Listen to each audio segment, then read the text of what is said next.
नमस्कार दोस्तों, स्वागत है आप सभी लोगों का एक बार फिर से एक नई वीडियो में। और आज की इस वीडियो में हम लोग क्लास 10 का सामाजिक विज्ञान का आंसर की देखने वाले हैं।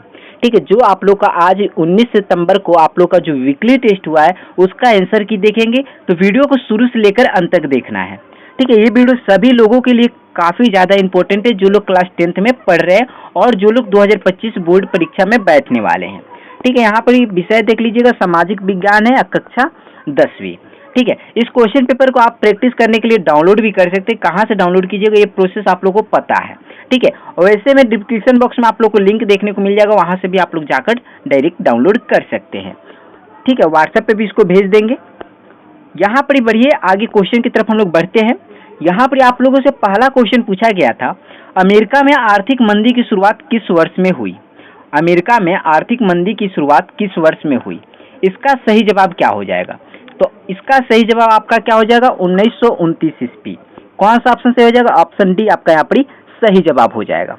आगे बढ़ते हैं, दूसरा क्वेश्चन देखिएगा, आलू अकाल किस देश में हुआ था? आलू का अकाल किस देश में हुआ था? तो इसका सही जवाब क्या हो जाएगा? आयरलैंड। कौन सा ऑप्शन सही हो जाएगा? ऑप्शन बी आपका सही जवाब हो जाएगा। ठीक है, आगे बढ़ते हैं, अगला क्वेश्चन देखिएगा। यहाँ पर 3 नंबर क्वेश्चन है, निम्नलिखित में से कौन सा फसल रेशेदार फसल नहीं है? निम्नलिखित में से कौन सा फसल रेशेदार फसल नहीं है? तो इसका सही जवाब क्या हो जाएगा? Option B rubber. ठीक है, आगे बढ़ते हैं, अगला क्वेश्चन देखिएगा। यहाँ पर 4 नंबर क्वेश्चन है, मध्य अमेरिका में झूम कृषि को किस नाम से जाना जाता है? तो मध्य अमेरिका में झूम कृषि को मिल्पा के नाम से जाना जाता है। ऑप्शन डी आपका यहाँ पर सही जवाब हो जाएगा।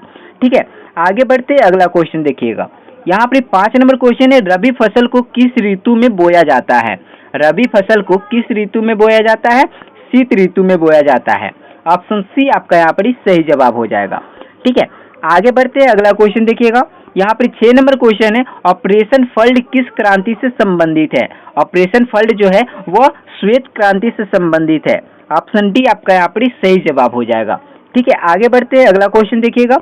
यहाँ पर 7 नंबर क्वेश्चन है, संविधान के किस अनुच्छेद द्वारा अस्पृश्यता को समाप्त कर दिया गया है? इसका सही जवाब क्या हो जाएगा? तो इसका सही जवाब आपका हो जाएगा ऑप्शन सी, अनुच्छेद 17। ठीक है, अनुच्छेद 17। ओके, आगे बढ़ते हैं, अगला क्वेश्चन देखिएगा। यहाँ पर आप लोगों का 8 नंबर क्वेश्चन है, 1976 में हुए किस संविधान संशोधन द्वारा प्रस्तावना में धर्मनिरपेक्ष शब्द जोड़ा गया था? इसका सही जवाब क्या हो जाएगा? 42वें। ठीक है, ऑप्शन ए आपका यहाँ पर सही जवाब हो जाएगा। ओके, आगे बढ़ते हैं, अगला क्वेश्चन देखिएगा। यहाँ पर 9 नंबर क्वेश्चन है, धर्म से गांधी जी का मतलब सभी धर्मों से जुड़े हुए किन मूल्यों से था? धर्म से गांधी जी का मतलब सभी धर्मों से जुड़े हुए किन मूल्यों से था? इसका सही जवाब क्या हो जाएगा वो देख लीजिएगा। इसका सही जवाब आपका हो जाएगा नैतिक मूल्यों से। ऑप्शन सी आपका यहाँ पर सही जवाब हो जाएगा। ठीक है, आगे बढ़ते हैं, अगला क्वेश्चन देखिएगा। यहाँ पर 10 नंबर क्वेश्चन है, भारत में प्रायः किस वर्ग को लैंगिक असमानता का सामना करना पड़ता है? तो इसका सही जवाब क्या हो जाएगा? महिला। ठीक है, ऑप्शन ए आपका यहाँ पर सही जवाब हो जाएगा। आगे बढ़ते हैं, और यहाँ आप क्वेश्चन देखिएगा, कुछ सब्जेक्टिव क्वेश्चन है, जैसे कि लैंगिक असमानता किसे कहते हैं, रोपण कृषि क्या है।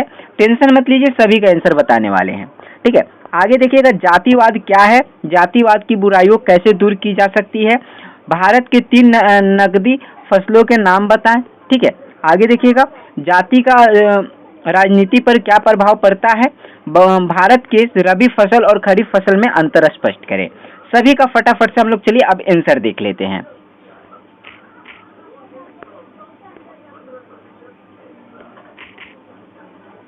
ठीक है, 1 सेकंड, जहाँ से चले थे वहीं पर ही आ गए। हाँ, सही जगह पे आए हैं आप। यहाँ देखिएगा, यहाँ पे आप लोग का पहला क्वेश्चन है, लैंगिक असमानता किसे कहते हैं?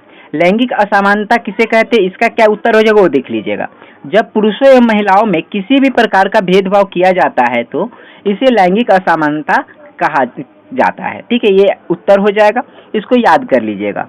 ठीक है, क्योंकि आगे जो भी परीक्षा होगा हो सकता है उस परीक्षा में ये क्वेश्चन आप लोग से पूछा जा सके। ठीक है, आगे देखिएगा, 2 नंबर क्वेश्चन, रोपण कृषि क्या है? इसका क्या उत्तर लिखिएगा वो देखिए। रोपण कृषि एक बड़े भूभाग पर किसी एक विशेष फसल की खेती करना रोपण कृषि कहलाती है। बस आपको इतना ही आंसर लिखना है अगर ये क्वेश्चन पूछा जाए आपसे तो। ठीक है। लेकिन अगर आप उसके बारे में और कुछ लिखना चाहते हैं तो लिख सकते हैं, जैसे रोपण कृषि वाणिज्य कृषि का ही एक प्रकार है जहां चाय, कॉफी, काजू, रबर, केला और कपास आदि की एकल फसल उगाई जाती है। ये आपका उत्तर है और इसको आप लोग को याद कर लेना है। ठीक है, आगे बढ़ते हैं, अगला क्वेश्चन देखिएगा। जातिवाद क्या है? जातिवाद की बुराइयां कैसे दूर की जा सकती है? इसका क्या उत्तर हो जाएगा वो देख लीजिएगा। तो जातिवाद, जाति के सदस्यों की वो भावना जिसमें वे अपनी जाति के हितों को सबसे ऊपर रखते हैं और दूसरी जातियों के हितों को नजरअंदाज करते हैं, उसको हम लोग क्या कहते हैं? जातिवाद कहते हैं। ठीक है, आगे देखिएगा। जातिवाद की कुछ बुराइयां ये है, जैसे जातिवाद में समाज में असमानता, एकाधिकार और विभेद बढ़ता है। ठीक है, जातिवाद से सामाजिक और राष्ट्रीय एकता में बाधा आती है। ठीक है, आगे देखिएगा। जातिवाद से उच्च श्रेणी के लोगों में शारीरिक श्रम को निम्न समझने की भावना आती है। और 4 नंबर देख लीजिएगा। जातिवाद में प्रगति की गति धीमी हो जाती है। ये आपका उत्तर हो जाएगा। बहुत सिंपल उत्तर है, इसको आप लोग याद कर लीजिएगा। ठीक है, आगे बढ़ते हैं, अगला क्वेश्चन देखिएगा। यहाँ पर ये पीडीएफ आप लोग को ग्रुप में देखने को मिल जाएगा, व्हाट्सएप ग्रुप में, टेलीग्राम ग्रुप में आप लोग को देखने को मिल जाएगा। ठीक है, ये आप लोग को वेबसाइट पे देखने को नहीं मिलेगा और वो जो पीडीएफ है वो आप लोग को वेबसाइट पे देखने को मिल जाएगा। तो आप लोग व्हाट्सएप ग्रुप, टेलीग्राम ग्रुप में नहीं ज्वाइन हो तो वहाँ पर ज्वाइन हो जाओ। ठीक है, वहाँ पर ये पीडीएफ सेंड कर दिया जाएगा। चलिए 4 नंबर क्वेश्चन देखिएगा। भारत के 3 नकदी फसलों के नाम बताइए।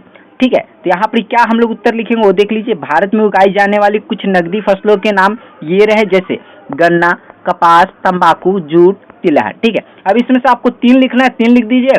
5 लिखना है, 5 लिख दीजिए, कोई दिक्कत नहीं है। 5 आप याद करके चलिएगा। ठीक है, चलिए आगे बढ़ते हैं। यहाँ पर 5 नंबर यानी 15 नंबर जो क्वेश्चन है वो ये है कि जाति का राजनीति पर क्या प्रभाव पड़ता है। ठीक है, तो यहाँ देखिए हम लोग 5 पॉइंट लिखेंगे। पहला, वोट बैंक की राजनीति, जैसे जाति आधारित वोट बैंक चुनाव में महत्वपूर्ण भूमिका निभाते हैं और राजनीतिक दल विशेष जातीय समूह को लुभाने की कोशिश करते हैं। आगे देखिएगा। आरक्षण और जातिगत नीतियाँ, जैसे आरक्षण जैसे मुद्दे राजनीतिक दलों द्वारा जातियों के समर्थन के लिए उपयोग किए जाते हैं, जिससे सामाजिक न्याय और समानता की बातें चुनावी मुद्दे बनती हैं। ठीक है, आगे देखिएगा। जातिगत आधार पर गठबंधन, चुनाव जीतने के लिए राजनीतिक दल जातिगत गठबंधन बनाते हैं, जिससे जातीय समीकरण राजनीति में महत्वपूर्ण हो जाते हैं। ठीक है, आगे देखिएगा। सामाजिक विभाजन, जातिगत राजनीति समाज में विभाजन और जातीय संघर्ष को बढ़ावा दे सकती है, जिससे सामाजिक एकता प्रभावित होती है। ठीक है, आगे देखिएगा। 5वां पॉइंट क्या है? राजनीतिक दलों का जाति विशेष ध्यान, कई राजनीतिक दल विशेष जातियों का प्रतिनिधित्व करने का दावा करते हैं, जिससे जाति आधारित राजनीति को और मजबूती मिलती है। ठीक है, आगे बढ़ते हैं हम लोग। अगला 16 नंबर क्वेश्चन देखिएगा। भारत के रबी फसल और खरीफ फसल में अंतर स्पष्ट करें। तो क्या लिखिएगा यहाँ पर वो देख लीजिएगा। रबी फसल और ये हमारा खरीफ फसल। ठीक है, रबी फसल में पहला लाइन क्या लिखिएगा? रबी फसलों को शीतकालीन फसल भी कहा जाता है, खरीफ फसलों को मानसून फसल भी कहा जाता है। आगे देखिए, दूसरा पॉइंट क्या लिखेंगे? रबी की फसलों को बोने का समय मानसून के अंत या सर्दियों की शुरुआत होती है। ठीक है, खरीफ की फसलों को बोने का समय वर्षा ऋतु की शुरुआत होता है। ठीक है, आगे देखिएगा। 3 नंबर क्वेश्चन है, रबी की फसलों को काटने का समय मार्च और अप्रैल होता है, खरीफ की फसलों को काटने का समय सितंबर और अक्टूबर होता है। आगे देखिएगा। रबी की फसलों को उगाने के लिए ठंडी और शुष्क जलवायु की जरूरत होती है, खरीफ की फसलों को उगाने के लिए गर्म और नम जलवायु की जरूरत होती है। ठीक है, आगे देखिए। 5 नंबर क्वेश्चन है, रबी की फसलों के कुछ उदाहरण जैसे गेहूं, जौ, सरसों और हरी मटर। ठीक है, अब 5 नंबर इधर देख लीजिएगा। खरीफ की फसलों के कुछ उदाहरण जैसे चावल, बाजरा, मूंगफली, कपास और दालें। ये आपका यहाँ पर आप लोग का आंसर समाप्त होता है। ठीक है, आप लोग कमेंट करके ये बताइए कि आप लोग का आज का ये जो 10 ऑब्जेक्टिव क्वेश्चन उसमें से कितना आप लोगों का सही है। ठीक है, फटाफट से आप लोग कमेंट कीजिएगा। चलिए आप लोग जाइए फटाफट से कमेंट कीजिए कि आप लोग का कितना आंसर सही है। ठीक है, और ये जो भी सब्जेक्टिव आप लोगों को क्वेश्चन छठो करवाएगा इसको आप लोग याद कर लीजिएगा। अब चलिए, जो लोग पीडीएफ डाउनलोड करना चाहते हैं वीकली टेस्ट पेपर का, ताकि वो लोग अपना जो आने वाला एग्जाम है उसके लिए प्रैक्टिस कर सके, तो वो कहाँ से डाउनलोड कीजिएगा वो आप लोग को तरीका बता देते हैं। ठीक है, देखिए आप लोग को गूगल पे जाना है और चैनल को जो नाम हो आप लोग को गूगल पे जाकर सर्च कर लेना है, या आप लोग ये सर्च कर लीजिएगा Versova-Academy.com। ठीक है, Versova-Academy.com जो वेबसाइट है उस पर आप लोग विजिट कर लीजिएगा। जब विजिट कीजिएगा तो उसका कुछ पेज इस प्रकार के आप लोग को देखने को मिलेगा।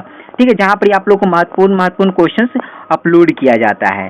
ठीक है, अब चलिए हम लोग यहाँ पर कैसे हम लोग PDF डाउनलोड करेंगे वो तरीका को जान लेते हैं।